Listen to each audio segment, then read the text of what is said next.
नमस्कार. इन गोवाच्या या विशेष कार्यक्रमात आपलं स्वागत. माझ्यासोबत आहेत बृहन महाराष्ट्र मंडळाचे अध्यक्ष मिलिंद महाजन आणि सरचिटणीस दिलीप कुंभोजकर. सर नमस्कार. नमस्कार. इन गोवाच्या या विशेष कार्यक्रमामध्ये आपलं स्वागत. मिलिंद महाजन सरांचा परिचय म्हणजे हे व्यवसायाने इंजिनियर व्यावसायिक असले तरी बृहन महाराष्ट्रातील मराठी भाषिकांचा आवाज बुलंद करणाऱ्या संस्थेचे ते आज अध्यक्ष आहेत. 2018 पासून सर बृहन महाराष्ट्र मंडळाच्या अध्यक्षपदाची धुरा सांभाळत आहेत आणि भारतातल्या मराठी भाषिकांचा आवाज महाराष्ट्रीयन माणसापर्यंत नेण्याचं आणि मराठी माणसांची कर्तबगारी सर्व जगाला सांगण्याचं काम करत आहेत. त्यांच्यासोबत दिलीप कुंभोजकर सर सरचिटणीस म्हणून जबलपूरला राहत असले तरी गेली 25 वर्ष बृहन महाराष्ट्रातील मराठी चळवळीमध्ये ते सक्रिय आहेत आणि शाळा महाविद्यालय चालवण्यापासून ते वाचनालयांच्या चळवळी सुरू करण्यापर्यंत वेगवेगळ्या उपक्रमामध्ये त्यांचा सहभाग आहे. बृहन महाराष्ट्रातील मराठी भाषिकांची चळवळ नेमकी काय करते, बृहन महाराष्ट्रातील मराठी भाषिक आज नेमके कुठल्या टप्प्यावर मराठीच्या जतन आणि संवर्धनाचं काम करत आहेत हे आपण त्यांच्याकडून जाणून घेऊया. सर, बृहन महाराष्ट्र मंडळ नवी दिल्ली याचे आपण अध्यक्ष आहात. हे मंडळ नेमकं बृहन महाराष्ट्रातल्या मराठी भाषिकांसाठी काय करतं? बृहन महाराष्ट्र मंडळ जरी दिल्लीत स्थापित असलं तरी त्याचं एक मागे कारण आणि मोठा उद्देश होता. आणि पूर्वीचे जे संमेलनं झाली किंवा ह्याची जी स्थापना मूळ रूपाने झाली त्यावेळेस 1925मध्ये असा विचार केला गेला की जे मराठी परिवार पूर्ण हिंदुस्थानभर पसरलेले आहेत, वेगवेगळ्या कारणांनी म्हणा किंवा ते तिथे गेले आहेत आणि त्यांनी स्वतःचं एक नवीन विश्व निर्माण केलेलं आहे, सामाजिक स्तरावर पण, सांस्कृतिक स्तरावर पण आणि शैक्षणिक क्षेत्रांमध्ये विशेष रूपाने. कारण मराठी शाळा म्हटली की एक वेगळा त्याचा परिचय असतो, मराठी संस्कार म्हटले की त्याचा एक वेगळा परिचय आणि हा भारतभरात एक वेगळं विश्व निर्माण प्रत्येकाने केलेलं आहे आणि त्याच्यासाठी त्याचं एक रिप्रेझेंटेशन असावं. कारण शेवटी महाराष्ट्रात तर मराठीची काळजी घेतली जाते असं आपण म्हणूया आणि महाराष्ट्राबाहेर जी मराठी माणसं गेली त्यांनी कसं ते जोपासलं. आज आम्ही जसं स्वतः, मी सुद्धा 5वी पिढी माझी इंदुरात आहे, पण मी सुद्धा मराठी बोलायचा प्रयत्न करतो आणि काही अंशी मला त्याच्यात एक समाधान मिळतं की माझे विचार, माझे संस्कार हे माझ्या भाषेत जर पुढे पोचले तरच ते चांगले जोपासले जाऊ शकतात. आणि हा जो एक मेसेज आहे, हा मेसेज तुम्ही थेट हैदराबाद बघाल, बंगलोर बघाल किंवा तिकडे कानपूर आणि नॉर्दर्न स्टेट्स बघा, तिकडनं सगळीकडनं एकमेकांपर्यंत तो पोचणं फार गरजेचं आहे आणि ते आम्हाला चांगल्या प्रकारे करता येऊ शकतं जर अशी एखादी केंद्रीय संस्था जी आहे ती जर चांगलं संबल त्याला मिळालं किंवा एक बॅकिंग मिळालं. जसं आज महाराष्ट्र गव्हर्नमेंट चांगल्या प्रकारे आम्हाला बॅकिंग देतं आहे आणि केंद्र सरकारसुद्धा देतं. मग प्रत्येक जे म्हणतो आपण स्टेटमध्ये तिथला जर सपोर्ट मिळाला तर मराठी माणसं काही चांगलं घडवू शकतात. हे सगळं शक्य आहे. बृहन महाराष्ट्र मंडळ जर त्याची जी केंद्रीय संस्था आहे ती जर चांगली संबल असेल, ती जर ताकदीने आपले विषय ठेवू शकली आणि तिच्याकडे सगळे जर सोर्सेस असतील तर ते शक्य आहे. आणि ते मला जाणवलं, त्यामुळे मी ह्याच्यामध्ये पडलो आणि आज 2018 पासून मी अध्यक्ष आहे जरूर, पण मध्ये 2 वर्ष अगदी म्हणजे पूर्ण हिंदुस्थानाचेच काही काम केलं नाही तसं झालं. पण आता आम्ही पुन्हा जोमाने त्याच्यात आता पडलोय आणि प्रत्येक राज्यात जाऊन स्वतः व्हिजिट करून, आमचे विभागीय पण असतात प्रत्येक, जसं गोवा विभागच्या आमच्या आता सध्या चित्राग क्षीरसागर आहेत, पण तशाच प्रकारे प्रत्येक गावातल्या प्रत्येक शहरातल्या संस्था आमच्याबरोबर जुडलेल्या आहेत. जसं 350 संस्था आमच्या मेंबर आहेत पूर्ण भारतभरातल्या आणि त्यासुद्धा बृहन महाराष्ट्रातल्या. म्हणजे मी महाराष्ट्रातल्या संस्थांना आम्ही मेंबर करू शकत नाही कारण आमचं कॉन्स्टिट्यूशनच तसं आहे, किंवा महाराष्ट्रात राहणारा व्यक्ती, मराठी व्यक्ती सुद्धा आमचा पदाधिकारी होऊ शकत नाही. आधी तो बृहन महाराष्ट्रीय असणं गरजेचं आहे. तर त्याप्रमाणे हे त्या संस्थेला जे आहे आम्ही आज या ठिकाणी पोहोचवायचा प्रयत्न करतो. सर, तुम्ही दुसऱ्यांदा सरचिटणीस आहात बृहन महाराष्ट्र मंडळाचे आणि गेली 25 वर्ष तुम्ही या चळवळीशी जोडलेला आहात. नेमके मराठी जतन संवर्धनाचे उपक्रम कसे तुम्ही तिथं एक हिंदी भाषिक प्रदेशात किंवा इतर भाषिक प्रदेशामध्ये चालवत असताना तुम्हाला काय अडचणी येतात? यामध्ये बृहन महाराष्ट्राच्या मार्फत आम्ही मराठीच्या परीक्षा घेत असतो. त्याचा एक वेगळा अभ्यासक्रम आहे आणि राज्य मराठी विकास संस्था मुंबई जी आहे त्यांच्या सहकार्याने म्हणजे संयुक्त विद्यमाने हा कार्यक्रम राबवला जातो. प्रत्येक स्टेटमध्ये परीक्षेची केंद्र आहेत, तिथे केंद्र प्रमुख आहेत. त्यामध्ये महाराष्ट्र शासनाचे जे बालभारती आहे त्यातले काही धडे आम्ही अभ्यासक्रम म्हणून त्याच्यावर घेतो. त्या हिंदी किंवा इतर भाषिक मुलांना सुद्धा मराठी शिकवण्याचं काम आमच्याद्वारे केलं जातं. अच्छा. त्याचबरोबरीने आपल्या घरात सुद्धा मराठी बोललं जावं यासाठी मराठी मुलांना सुद्धा त्या क्लासेसला अटेंड करून म्हणजे आठवड्यातनं 2 दिवस किंवा 1 दिवस आणि त्याच्या परीक्षा 2 ऑक्टोबरला आम्ही घेत असतो. त्या व्यतिरिक्त एक निबंध स्पर्धा घेत असतो.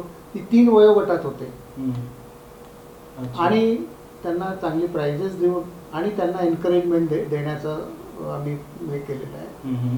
या व्यतिरिक्त महाराष्ट्र शासनाला आमच्या या अभ्यासक्रमांमधनं पास झालेल्यांना शासकीय मान्यता मिळावी यासाठीचेही आमचे प्रयत्न सुरू आहेत की त्या सर्टिफिकेटवर त्यांना शासकीय मान्यता मिळावी. म्हणजे पुढे कधी महाराष्ट्रात किंवा इतरत्र नोकरी निमित्ताने त्यांना जावं लागलं तर हा प्रयत्न चालू आहे. पण या परीक्षा आम्ही गेले कित्येक वर्ष घेत आहोत आणि त्याला जवळजवळ 3 ते 4 हजार मुलं एका वेळेला बसतात परीक्षांना किंवा निबंध स्पर्धेला. असा हा उपक्रम आहे. बोलीभाषा त्यांना यावी यासाठी आम्ही व्हिडिओ क्लिपवर त्यांना छोट्या प्रवेश किंवा नाट्यछटा वगैरे करायला सांगतो आणि त्याचं आकलन करून त्यालाही प्राइज सोशल मीडियाचा सुद्धा उपयोग करत असतो. अशा रीतीने मराठी भाषा आणि मराठी संस्कृती त्यांची टिकून राहण्यासाठी विविध ठिकाणी आम्ही जे अधिवेशनं घेतो त्यावेळेला स्पर्धा ठेवतो. त्यांना कार्यक्रम देण्याची संधी देतो. त्याच्यामध्ये आपले जुने भुलाबाईची गाणी अमुक तमुक जे असतात ती सादर करावी, पाऊल भजन व्हावं, अशा रीतीने संस्कृतीची त्यांना ओळख व्हावी हाही एक प्रयत्न असतो. अशा रीतीने सर्व स्टेटमध्ये आम्ही आमच्या ज्या संलग्न संस्था आहेत त्यांच्या मार्फतच हे कार्यक्रम आम्ही राबवतो. म्हणजे त्यांचंही इन्व्हॉल्वमेंट आमच्याबरोबर होतं. त्या व्यतिरिक्त काही स्टेटमध्ये अजूनही मराठी शाळा चालू आहेत. त्याचं त्यांना सहकार्य देतो. त्यांच्या काय समस्या आहेत त्या स्टेटमधल्या गव्हर्नमेंटपर्यंत त्या पोचत्या करतो.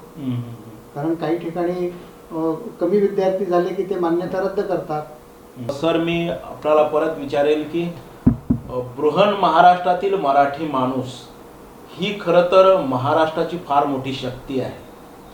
पण असं लक्षात येतं की महाराष्ट्रातल्या नेतृत्वाने म्हणा किंवा महाराष्ट्रातल्या सांस्कृतिक नेतृत्वाने म्हणा बृहन महाराष्ट्रातल्या या मराठी भाषिकाकडे ज्या प्रमाणात लक्ष द्यायला पाहिजे होतं त्या प्रमाणात दिलेलं दिसत नाही. त्याचे सामाजिक, सांस्कृतिक, राजकीय काही दुष्परिणाम आहेत, काही कमतरता आहे असं तुम्हाला वाटतं? नक्कीच तुम्ही विचारलेला प्रश्न अतिशय उपयुक्त आहे आणि अर्थात वेगवेगळे मी म्हणेन समस्यांचे लेवल्स आहेत. म्हणजे कसं की कर्नाटकाचे जे आमचे मेंबर्स आहेत त्यात आणखीन बेळगावच्या ज्या संस्था आहेत किंवा आम्ही बेंगलोरच्या संस्था म्हणून किंवा तर कर्नाटकाचा हा एक वेगळा विषय आहे, गोव्याचा विषय थोडा वेगळा आहे, गुजरातचे विषय थोडे वेगळे पडतात. आम्ही मध्य प्रदेशातले असल्यामुळे आम्हाला तेवढी ती चळवळ जाणवत नाही. पण बृहन महाराष्ट्र ही संस्था सुरू म्हणजे त्याच्यात मी जेव्हा ॲक्टिव्हिटीज सुरू केल्या त्याच्यानंतर मला हा अजून ओढावून जाणवला की जी गरज एक पॉलिटिकल बॅकिंग किंवा ज्याला म्हणतो की जसं तुम्ही म्हणाला सांस्कृतिक पण आम्हाला एक समर्थनाची गरज असते ती आम्हाला खूप प्रकर्षाने जाणवते. आणि कुठेतरी असं वाटतं की आम्हाला जसं आम्ही कलाकारही बाहेरनं आणतो, इंदोरलाही आम्हाला मराठी कार्यक्रम करायचे झाले तर आम्ही ज्या प्रकारे महाराष्ट्रातनं, मुंबईतनं, पुण्यातनं कलाकार बोलवून त्यांचे चांगल्या मोठ्या प्रमाणावर कार्यक्रम करतो तर तेच कार्यक्रम त्यांनी रेसिप्रोकेट करावे, जे आम्हाला वाटतं की ते झालेलं नाही आहे. आणि त्यामुळे बृहन महाराष्ट्रातले मराठी कलाकार, मराठी लेखक, साहित्यिक यांना तेवढा वाव म्हणजे त्या एका लेवलवर आज पोचल्यानंतर बेळगाव म्हणा किंवा गोव्यातनं काही कसे मोठे लेखक होऊन गेले, कवी होऊन गेले, ज्यांनी की खूप मोठं कॉन्ट्रीब्युशन भाषेसाठी केलेलं आहे. पण त्यांना रिकग्निशन म्हणजे त्यांच्या खालचे सेकंड लेवल, थर्ड लेवल सुद्धा चांगले असतील, त्यांच्या पुढे घेऊन जाण्याची शक्ती जर त्या महाराष्ट्राने त्यांना दिली आणि त्यांना जर रिकग्निशन दिलं हम्म. तर खरोखरच त्याचा खूप उपयोग होईल. हम्म. मग आता उरली गोष्ट काही जे सीमा विवादाचे प्रश्न आहेत त्याच्यामुळे जी प्रकर्षाने जाण होते की महाराष्ट्र सरकारने काही करायला हवंय, हम्म. पण ते आमच्यासारखी जर केंद्रीय संस्थेला विश्वासात घेऊन जर केलं हम्म. तर ज्याला टनल विजन म्हणतो की तिथला माणूस तिथे बसलाय तर तो आपल्या विचारांनी त्याचे समाधान काढायचा प्रयत्न करतो. हम्म. पण मी जर दिल्लीत बसलोय, माझ्याबरोबर जर उत्तर प्रदेशातली लोक आहे, मध्य प्रदेशातली आहे, गुजरातमधली आहे, तर मी एक सार्वत्रिक असा विचार करून काही समस्येचं वेगळं एक सोल्युशन द्यायचा मी प्रयत्न करू शकतो. हम्म. आणि ते एखाद वेळेस राजकारण्यांना म्हणा किंवा सरकारला म्हणा ते पटूही शकतं. तर जास्तीत जास्त जर बृहन महाराष्ट्र मंडळाला ते बरोबर घेतील महाराष्ट्र सरकार आणि जर मुद्दे सॉल्व्ह करायचा प्रयत्न केला तर मला असं वाटतं की त्वरित यश मिळेल, चांगलं यश मिळेल आणि थोडासा एक वेगळा पॉइंट ऑफ व्ह्यू जो की जरुरी आहे. लांबनं बघणाऱ्याला पटकन कळतं. महाराष्ट्रातला स्वतःचेच आपले त्यांच्या समस्या एवढ्या असतात की त्या दृष्टीने ते बघू शकत नाही. पण आम्ही बृहन महाराष्ट्रात राहून आम्ही ज्या ज्या गोष्टी फेस करतो रोजच्या, तर त्याची जाण आम्हाला असल्यामुळे आम्ही त्या व्यवस्थित पोहोचवू शकतो. तर आम्ही आता प्रयत्न सुरू केलेत की बृहन महाराष्ट्र मंडळाला जागोजागी जिथे पण महाराष्ट्र सरकार महाराष्ट्राबाहेर जर काही कार्यक्रम करते त्यांच्या सामर्थ्याने, तर त्यांनी आम्हाला विश्वासात घ्यावं, आमच्या संस्थेला विश्वासात घ्यावं. म्हणजे मी असा इंडिव्हिज्युअल नाही, पण आमच्या संस्थेचे जे पदाधिकारी आहेत, विभागीय आहेत, त्यांना विश्वासात घेऊन जर कामं केली तर एक चांगलं सोल्युशन देता येईल की जे सर्वमान्य असेल. Okay okay. मी सर कुंभोजकर सर तुम्हाला विचारेल की महाराष्ट्राच्या बाबतीत मोठं गौरवाने म्हटलं जातं की दिल्लीचेही तख्त राखतो महाराष्ट्र माझा, परंतु तो केवळ तख्त राखताना दिसतो, त्या तख्तावर कधी आरूढ होत नाही. तर ते मला वाटतं या बृहन महाराष्ट्रातल्या ताकदीकडे दुर्लक्ष झाल्यामुळं झालं असावं का? हो, कारण मला असं वाटतं की शिंदे, होळकर, पेशव्यांबरोबर, गायकवाडांबरोबर जी मंडळी महाराष्ट्र सोडून तिथे लढायला गेली, जरी दिल्लीचं तख्त त्यांनी राखलं असं आपण हे करतो आणि त्या ठिकाणी भगवाही त्यांनी फडकवला होता, पण पानिपतच्या युद्धात त्या काळी जे मराठा लोक तिथे आज रोड मराठा म्हणून स्थायिक झाले हरियाणामध्ये, या सगळ्यांना महाराष्ट्र शासनाकडनं म्हणावं तसं रेकग्निशन अजूनही मिळत नसल्यामुळे त्यामुळे ही सगळी गडबड झालेली आहे असं मला वाटतं. की त्यांना वर्षोनवर्ष ते तिथे गेले, त्यांची संस्कृती हळूहळू विसरायला लागले, तर यातनं त्यांना सपोर्ट देणं हे महाराष्ट्राचं कर्तव्य असायला हवं. काही लोक नंतर नोकरी निमित्ताने गेले आणि तिथे स्थायिक झाले. तर या सर्वांना एक महाराष्ट्राने सपोर्ट देणं नितांत आवश्यक आहे. तर राज्यकर्ते बदलले की सपोर्ट वेगवेगळ्या प्रकारे बदलतो, तसं न होता शासनाने एक धोरण बनवलं पाहिजे, सांस्कृतिक धोरण असलं पाहिजे, भाषिक धोरण असलं पाहिजे महाराष्ट्र शासनाने, आणि त्याच्यासाठी वेगळी तरतूद केली पाहिजे आपल्या बजेटमध्ये की यासाठी बृहन महाराष्ट्रासाठी आम्ही त्यांचं सांस्कृतिक धोरण लाभवण्यासाठी हा एवढा पैसा आम्ही देणार आहोत. हा रेग्युलर बेसिसवर होऊ शकतो. अच्छा, मराठी राजभाषा असा एक स्वतंत्र विभाग आहे, तो काही करत नाही का? मराठी राजभाषा विभाग आहे, तर ते मदत करतात, पण कुठल्या तरी आयोजनाला सपोर्ट देणं असं कायमस्वरूपी जी मदत हवी आहे ती जर केली, तिथल्या शाळा चालवण्यासाठी, विद्यार्थी कमी झाले की वाचनालय चालवण्यासाठी कायमस्वरूपी त्यांच्या बजेटमध्ये जर तरतूद झाली आणि आमचं काम पाहून त्यांनी त्याला पैसे दिले आणि सपोर्ट दिला, कारण आता तरुण पिढी सुद्धा बृहन महाराष्ट्रातून इतरत्र जायला लागली, बरोबर आहे की नाही. या संस्था चालवणं फार मोठी, त्याची डागडुजी करणं बिल्डिंगची, ही सुद्धा आम्हाला जमत नाही. बरोबर, अनेक ठिकाणच्या इमारती मोडकळीला आलेल्या आहेत, जवळजवळ 90-80 वर्षाच्या इमारती झालेल्या आहेत. म्हणजे त्याचा रंगरोगण सुद्धा करायला पैसा नाही. अशा काही संस्था आहेत, जसं महूला एक आहे, कलकत्त्याला आहेत, खूप जुन्या संस्था आहेत. तर यांना सपोर्ट महाराष्ट्राकडनं कायमस्वरूपी मिळत राहावा ही फार जरुरीची गोष्ट आहे असं मला वाटतं. Okay okay. सर, आपण एकूणच बृहन महाराष्ट्रामध्ये नेमकं काय चाललेलं आहे, तुमच्या कुठल्या प्रकारच्या वेगवेगळ्या उपक्रमांची माहिती तुम्ही दिलेली आहे. मला सांगा की तुम्ही आता त्या राज्याचे नागरिक आहात, तिथे तुमची 5वी पिढी तुम्ही सांगितल्याप्रमाणे आज इंदोरमध्ये आहे, तरीही तुम्हाला मराठी भाषा टिकवावी असं वाटतं. का टिकली पाहिजे मराठी? अतिशय उत्तम प्रश्न आपण विचारला. आणि खरंच यामागे एक जो वेगळा भाव आहे, आणि जसं आपण म्हणतो ना की लांब जातो माणूस, तर आपल्या आईला आठवण काढतो, वडिलांची आठवण काढतो, परिवाराची आठवण काढतो. तर जरी आज मी म्हणेन की माझी 5वी पिढी आहे, पण जसं मलाही वाटतं काही वेळा घरात आम्ही मराठी बोलतो, मी विचार मराठीत करतो, आणि मी आता त्या राज्यात राहतो त्यामुळे हिंदीत शिकणार, इंग्रजीत उत्तरं लिहिणार. तर भाषा याव्यात, 2, 3, 4 भाषा याव्यात, प्रभुत्व असावं त्याच्यावर, वाचनाची सवय असावी. कारण वाचन म्हटलं की असं नाही की मराठीच वाचन, मग हिंदीचं, इंग्रजीचं, सगळ्याचं वाचन असलं पाहिजे. पण एक जो ओलावा असतो, म्हणजे म्हणतो ना की जसं ते बिरबलाची गोष्ट सांगितली जाते की तो माणूस अतिशय चांगल्या सगळ्या भाषा बोलायचा, आणि राजाला त्यांनी विचारलं की माझी मातृभाषा कुठली हे कोण सांगू शकेल. तर त्याच्याबद्दल बिरबलाने असा उपाय सुचवला की सकाळी त्याच्या अंगावर एक बाल्टीभर पाणी टाका, आणि मग तो जी भाषा बोलेल त्याची मातृभाषा. तर हा एक विनोदातला भाग झाला.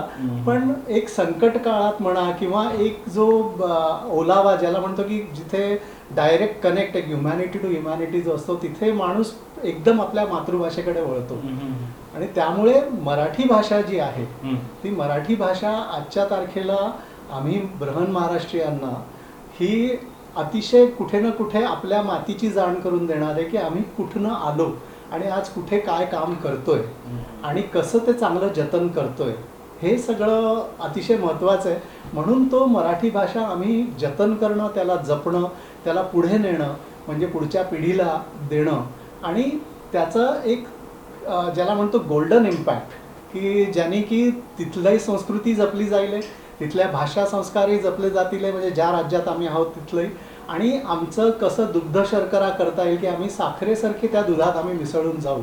हे आज नाही म्हटलं तरी मराठी भाषा आणि आपली मातृभाषा याच्यामुळेच ते आम्हाला शक्य होतं. मराठी अर्थात मला जास्त काही सांगायला नको, ढगे साहेब तुम्हालाही खूप चांगला तुमचा अभ्यास आहे. काल जसं आम्ही कार्यक्रमांना गेलो होतो, तिथे सुद्धा म्हणजे ज्या इन्स्टिट्यूटमध्ये आम्ही गेलो होतो तिथे मराठी कवींनी प्रस्तुती ज्या दिल्या, तर गोष्टींकडे बघण्याचा दृष्टिकोन आणि स्वतःच्या भाषेचं प्रभुत्व.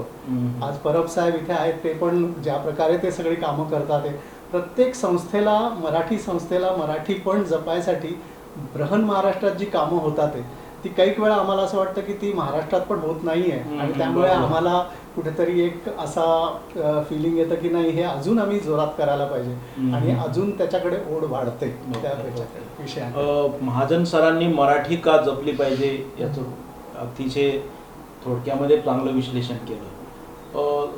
मराठी जपण्यासाठी बृहन महाराष्ट्र मंडळ आणखी भविष्यात काय करू इच्छितं? आता मुळात आम्ही आलोच आहोत या ठिकाणी गोव्याला. ते बृहन महाराष्ट्राचं पहिलं साहित्य संमेलन नोव्हेंबरमध्ये घ्यायचं या उद्देशाने आम्ही आलेले आहोत. या माध्यमातून जे साहित्यिक बृहन महाराष्ट्रात आहेत त्यांची ओळख सर्वजणांना व्हावी, नवे साहित्यिक, नवे कवी यांना व्यासपीठ मिळावं, हा मूळ उद्देश घेऊन आम्ही पहिलं साहित्य संमेलन इथे नोव्हेंबर महिन्यात घेणार आहोत. अच्छा. आणि हा आमचा प्रयास मराठी टिकवून ठेवण्यासाठी नितांत आवश्यक आहे ही जाणीव आम्हाला झाली. कारण साहित्यिक पुष्कळ आहेत, त्यांचं साहित्यही प्रकाशित होतं, पण ते लोकांपर्यंत पोहोचत नाही. आणि ते पोहोचवण्यासाठी आपल्याला दरवर्षी बृहन महाराष्ट्र साहित्य संमेलनही आयोजित करावं लागेल, हा विचार आमच्या समोर आला, आणि त्याला फलद्रूप करण्यासाठी आम्ही हे आयोजन करणार आहोत. त्यासाठी आम्ही मॅनेजिंग ब्रेगेन्झा या संस्थेचे कोलॅबरेशनमध्ये नोव्हेंबर महिन्यात 2 दिवसाचं साहित्य संमेलन करणार आहोत. त्यात महाराष्ट्राबाहेरचे सर्व साहित्यिक, नवकवी यांना आमंत्रित करून हे आयोजन होणार आहे. बृहन महाराष्ट्रात याच पद्धतीने मगाशी मी जसं सांगितलं मराठी परीक्षा आम्ही घेत असतो. आता आमचं 100वे वर्ष आहे 2025-26 या संस्थेचं. या निमित्ताने विविध शहरांमध्ये आम्ही सांस्कृतिक आयोजन करणार आहोत. जिथे जिथे मराठी माणूस आहे त्यांच्यामध्ये आपल्या संस्कृतीविषयक विविध स्पर्धा आयोजित करणार आहोत. आणि राष्ट्रीय पातळीवर म्हणजे त्याचे विनर्स जे आहेत त्यांना राष्ट्रीय पातळीवर स्पर्धा आयोजित करून पारितोषिकं देण्याचा आमचा मानस आहे. आणि त्या दृष्टीने आम्ही प्रयत्नशील आहोत.